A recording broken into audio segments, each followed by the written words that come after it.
ಕಾರ್ಯಕ್ರಮಕ್ಕೆ ಬಂದಿರತಕ್ಕಂಥ ಎಲ್ಲ ನಮ್ಮ ರೋಟರಿಯ ಸ್ಥಾಪಕ ಅಧ್ಯಕ್ಷರು, ಟ್ರಸ್ಟ್ ಅಧ್ಯಕ್ಷರು, ಸೆಕ್ರೆಟರಿ ಅವರು, ಖಜಾಂಚಿಯವರು, ಎಲ್ಲ ನಿರ್ದೇಶಕರುಗಳು ಹಾಗೂ ಎಲ್ಲ ಮಹಿಳಾ ಸದಸ್ಯರುಗಳು ಮತ್ತು ನಮ್ಮ ಸದಸ್ಯರುಗಳು ಎಲ್ಲರೂ ಬಂದಿದ್ದೀರಾ. ಹಾಗೆಯೇ ನಮ್ಮ ಪತ್ರಿಕಾ ಪ್ರತಿನಿಧಿಗಳು ಎಲ್ಲರೂ ಕೂಡ ನೀವು ಬಂದಿದ್ದೀರಾ. ನಿಮಗೆಲ್ಲರಿಗೂ ಕೂಡ ಈ ಪತ್ರಿಕಾ ಗೋಷ್ಠಿಗೆ ನಿಮ್ಮನ್ನೆಲ್ಲನೂ ಸ್ವಾಗತ ಮಾಡ್ತೀನಿ ಪ್ರಥಮವಾಗಿ. ಹಾಗೆಯೇ ಇವತ್ತು ನಮ್ಮ ಕ್ಲಬ್ಬು ಪ್ರಾರಂಭವಾಗಿ 11 ವರ್ಷ ಆಗಿದೆ. 11 ವರ್ಷದಿಂದ ನಿರಂತರವಾಗಿ ಬಡ ಮಕ್ಕಳ ವಿದ್ಯಾಭ್ಯಾಸದ ಬಗ್ಗೆ ಮತ್ತು ಆರೋಗ್ಯದ ಬಗ್ಗೆ, ಹಾಗೆಯೇ ಸಾರ್ವಜನಿಕವಾಗಿಯೂ ಕೂಡ ಆರೋಗ್ಯದ ಬಗ್ಗೆ ಮತ್ತು ಕಣ್ಣಿನ ತಪಾಸಣೆ ಇರ್ಬೋದು, ಕ್ಯಾನ್ಸರ್ ತಪಾಸಣೆ ಇರ್ಬೋದು, ಈ ಥರ 10 ಹಲವು ಸೇವಾ ಚಟುವಟಿಕೆಗಳನ್ನು ಮಾಡ್ಕೊಂಡು ಬಂದಿದ್ದೀವಿ.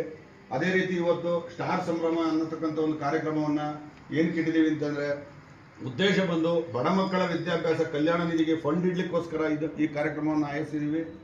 ಅದೇ ರೀತಿ ಈ ಕಾರ್ಯಕ್ರಮಕ್ಕೆ ಇವತ್ತು ಗುರುಕಿರಣ್ ನೈಟ್ಸ್ನ ಒಂದು ಆಯೋಜನೆ ಮಾಡಿದ್ದೀವಿ. ಗುರುಕಿರಣ್ ಅವರು, ಅರ್ಜುನ್ ಇಟ್ಗಿ ಅವರು, ದಿಯಾ ಹೆಗ್ಡೆ ಅವರು, ಚೈತ್ರ HG ಅವರು, ಹರ್ಷ ಅವರು ಹಾಗೂ ಐಶ್ವರ್ಯ ರಂಗನಾಥ್ ಅವರು ಇವರೆಲ್ಲ ಬರ್ತಾ ಇದ್ದಾರೆ. ಈ ಕಾರ್ಯಕ್ರಮ ಆಯೋಜನೆ ನಮ್ಮ ರೋಟರಿ ಸದಸ್ಯರೆಲ್ಲರೂ ಕೂಡ ಸೇರಿ ಈ ಕಾರ್ಯಕ್ರಮ ಯಶಸ್ವಿ ಮಾಡಬೇಕು ಅಂತ ಹೇಳಿ ಯೋಚನೆ ಮಾಡಿ ಕಾರ್ಯಕ್ರಮ ಆಯೋಜಿಸಿದ್ದೀವಿ. ಈ ಕಾರ್ಯಕ್ರಮದಲ್ಲಿ ಅವತ್ತು ಮುಖ್ಯವಾಗಿ ಶುದ್ಧ ಕುಡಿಯುವ ನೀರಿನ ಘಟಕವನ್ನು ಒಂದು ಉದ್ಘಾಟನೆ ಮಾಡ್ತಾ ಇದ್ದೀವಿ ಕೊಡಗೇಳಿ ಸ್ಕೂಲ್ನಲ್ಲಿ. ಅದನ್ನು ನಮ್ಮ ಅಭಿನೇತ್ರಿ ನರಸಿಂಹಣ್ಣವರು ಕೂಡ ಅದಕ್ಕೆ ಪ್ರಾಯೋಜಕರಾಗಿದ್ದಾರೆ. ಹಾಗೆಯೇ ಇನ್ನೊಂದು KSRTC ಬಸ್ ಸ್ಟಾಪ್ನಲ್ಲಿ ಸ್ತನಪಾನ ಕೇಂದ್ರ, ಮಕ್ಕಳಿಗೆ ಹಾಲು ಉಣಿಸ್ತಕ್ಕಂಥದ್ದೊಂದು ಕೊಠಡಿಯನ್ನು ಮಾಡಿದ್ದೀವಿ.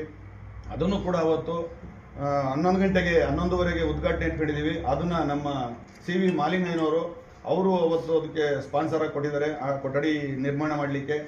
ಅದೇ ರೀತಿ ಇನ್ನೊಂದು ದೆಬ್ಬೆಘಟ್ಟ ರೋಡ್ನಲ್ಲಿ ರಾಘವೇಂದ್ರ ಹೋಟ್ಲು ಮುಂಭಾಗ ಒಂದು ದೊಡ್ಡ ಗಡಿಯಾರನ ಒಂದು ಸ್ಥಾಪನೆ ಮಾಡಿದ್ದೀವಿ.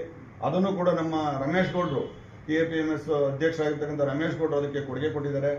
ಆ ಕಾರ್ಯಕ್ರಮನೂ ಅವತ್ತು 1 ಗಂಟೆಗೆ ಉದ್ಘಾಟನೆ ಇದೆ. ಈ ಕಾರ್ಯಕ್ರಮಕ್ಕೆ ಶಾಸಕರಾಗಿರ್ತಕ್ಕಂಥ MT ಕೃಷ್ಣಪ್ಪನವರು, ಹಾಗೆಯೇ ನಮ್ಮ